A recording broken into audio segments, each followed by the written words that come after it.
ఆఖరికి ఇది వద్దు వద్దు అనుకుంటున్నాను. కాకపోతే ఇంతమంది చూశాక నాకు చెప్పాల్సిన బాధ్యత అనుకుంటున్నాను.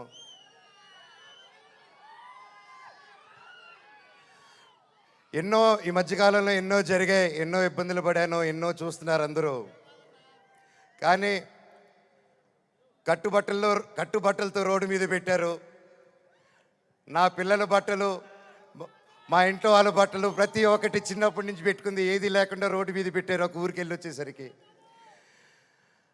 అండ్ బయటికి ఎక్కడికైనా వెళ్ళేదానికి కార్లు కూడా లేవు, కార్లు తీసుకెళ్ళిపోయారు. కానీ అన్న నాకేమైంది తెలుసా అన్న, శివుడు ఏ రూపంలో వచ్చాడు తెలుసా అన్న, ఫ్యాన్స్ రూపంలో వచ్చారన్న. ఇంటి బయట 20 కార్లు పెట్టారన్న నాకు వచ్చి. వాళ్ళే తీసుకొచ్చి ప్రతి ఒక్కరు వచ్చి అన్న మేమున్నాం అని నిలబడారు.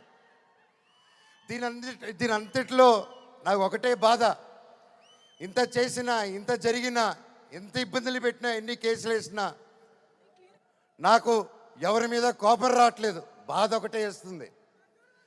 అది నా బలహీనతో, అది వాళ్ళ బలమో నాకు అర్థం కావట్లేదు.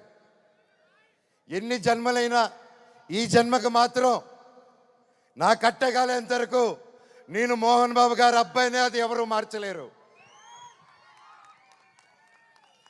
నాకు ఆయన నేర్పించిన క్రమశిక్షణే, ఆయన చిన్నప్పటి నుంచి నన్ను నీతి వైపు నిలబడు, న్యాయం వైపు నూరి పోసి పెంచారు.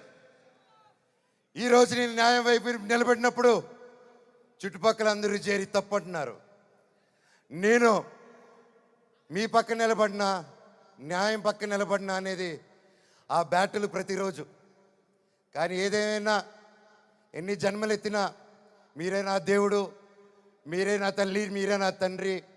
మీకు ఎప్పుడు నేను బిడ్డనే. మీ దేవుళ్ళు ఎప్పుడు మా అందరికి ఉండాలని కోరుకుంటున్నాను.